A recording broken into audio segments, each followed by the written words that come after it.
Hello, Morongo Basin and listeners around the world online at Z107.7 FM.com.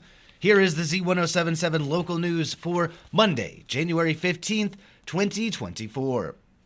Yesterday was the final day to visit the National Park's Oasis of Mara Park store. The now former visitor center for the national park shut its doors to the public as a new visitor center has been built in 29 Palms at Freedom Plaza.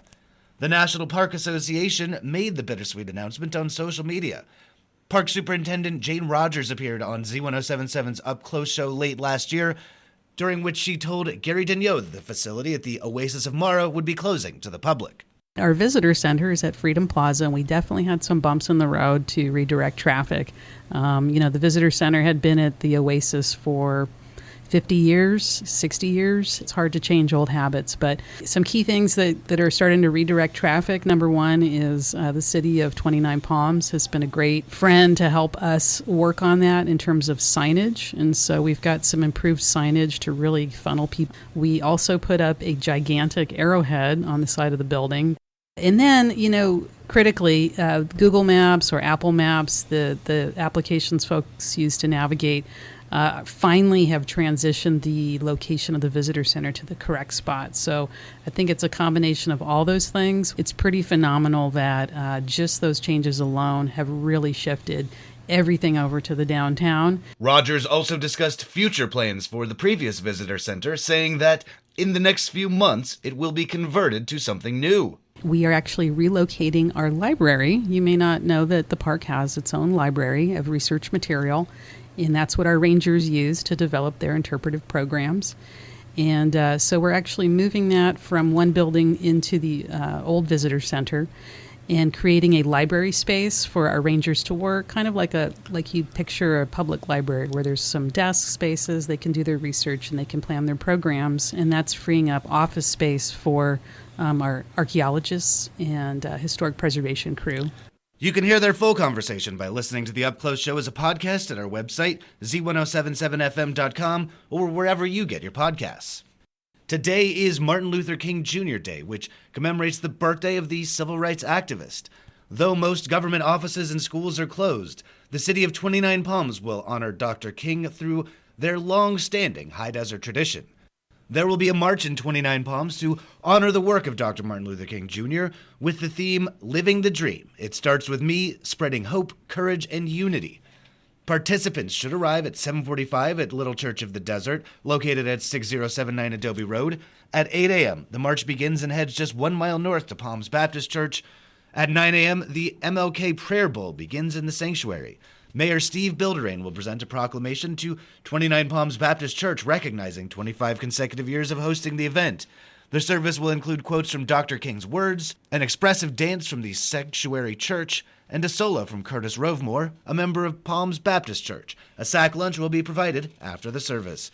Just one more reminder that today is a federal holiday and all government buildings like the Post Office and Morongo Unified School District schools are closed. The 29 Palms Planning Commission will meet tomorrow afternoon to discuss the permitting of a new brew pub. In addition to hosting study sessions on housing and the homeless, reporter Heather Clisby has more. At this week's meeting, the 29 Palms Planning Commission will consider granting a conditional use permit for a new brew pub located at 73565 29 Palms Highway. Mike Usher, co-owner of Ground Squirrel, just a few storefronts away, and business partner Eric Smith applied last July to establish a small beer manufacturer and brew house/brew pub to utilize 2,800 square foot of existing building, plus the addition of a 700 square foot patio. Proposed business hours for the 29 Beer Company would be 6 a.m. to 10 p.m. and offer full coffee espresso bar and to-go breakfast in the mornings. Full beer menu and food items would be offered in the afternoon and evenings. The commission will then move on to several study sessions, starting with the Housing and Homeless Committee, which will offer updates on previous decisions. Andrea Keller and Jessica Cure will then present 3 options for housing the homeless: adaptive reuse, new build, and home revitalization program. An additional discussion will focus entirely on the latter program. The meeting takes place on Tuesday, January 16th at 5 p.m. at City Hall, 6136 Adobe Road. It can be live streamed or viewed on demand via the city's website, 29palms.org. Reporting for Z107.7, I'm Heather Clisby. The 29 Palms Public Cemetery District will not be holding a board meeting in January. They will next meet in regular session at a meeting scheduled for February 20th at 4:30 p.m. This Thursday, the checker flags go down, signaling the start of the 2024 King of the Hammers giant off-road racing event that will take over an enormous dry lake bed in Johnson Valley off Old Woman Springs Road. Reporter Mike Lipsitz is here with more on the event and how locals who act fast can get discounted tickets. The world-class annual King of the Hammers event attracts upwards of 80,000 visitors during a 2-week run. As a virtual city, aka Hammertown, rises out of the desolate dry lake bed just north of Landers, locals should anticipate increased volume at area eateries, gas stations, and markets, as well as on the 2-lane Highway 247 and Highway 62 in Yucca Valley. This year, organizers have set aside discounted tickets to the event for Morongo Basin locals. Restrictions apply. Tickets that normally sell at the gate for $100 each will be available through the Landers Homestead Valley Community Association and others at $30 each, with all proceeds benefiting local nonprofit community associations. See this story at Z107.7fm.com for details on how to get your locals-only discount ticket. Reporting for Z107.7 News, this is Mike Lipsitz. The 20th Annual Parade of Homes fundraiser has announced all the homes are secured for the popular tour. Online news editor Robert Hayden joins us with the story.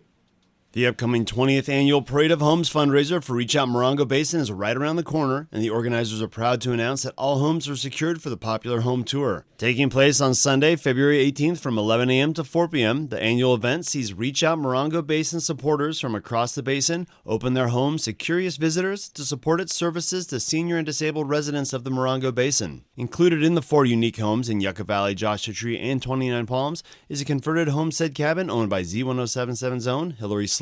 Tickets are $25 each and will go on sale January 16th. They'll be available at Artifacts and Furnishings in Yucca Valley, the Yucca Valley Chamber of Commerce, the California Welcome Center, Z107.7 and Joshua Tree, Desert Trails and 29 Palms, and the 29 Palms Visitor Center. You can also get more information or get tickets by calling Reach Out at 760-361-1410. Reporting for Z107.7, this is Robert Hayden. Ty Laffoon passed on Thursday, January 11th, 2024. Born on August 26, 1961, Ty lived a life full of adventure, love, and laughter that touched the hearts of all who were fortunate enough to know him. A true adventurer at heart, Ty thrived on exploring the world around him, whether it was hiking through majestic landscapes, biking along scenic routes, or simply enjoying the company of those he held dear. Ty's passion for life was evident to those who knew him. Ty's love for the Raiders was unwavering. His joyous spirit lives on in the memories of those who shared these moments with him. He leaves behind 4 siblings, including sister Judith and brother Robert, who nursed him through difficult final days. So many of his friends were to decide during his hospital days as a testament to his life. A celebration of Ty's life is in the planning. The family would like to thank everyone for the love and support and calls and text messages. And finally, in their match against the Indio High School Rajas on Friday, the Yucca Valley High School boys soccer team secured a 1-1 tie in an intense battle that extended into overtime. The game reached a climax with a last-minute goal from Indio, ultimately leading to the deadlock.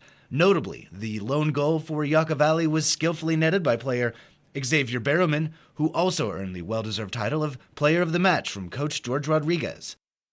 Yucca Valley High School boys soccer is gearing up for their next challenge as they prepare to face off against Coachella High School next week. That's our local news. Hear local news 7 times a day, 7 days a week at 7, 8, 9, noon, 4, 5, and 6. If you hear news happening, let us know about it. Email us at tips@z107.7fm.com.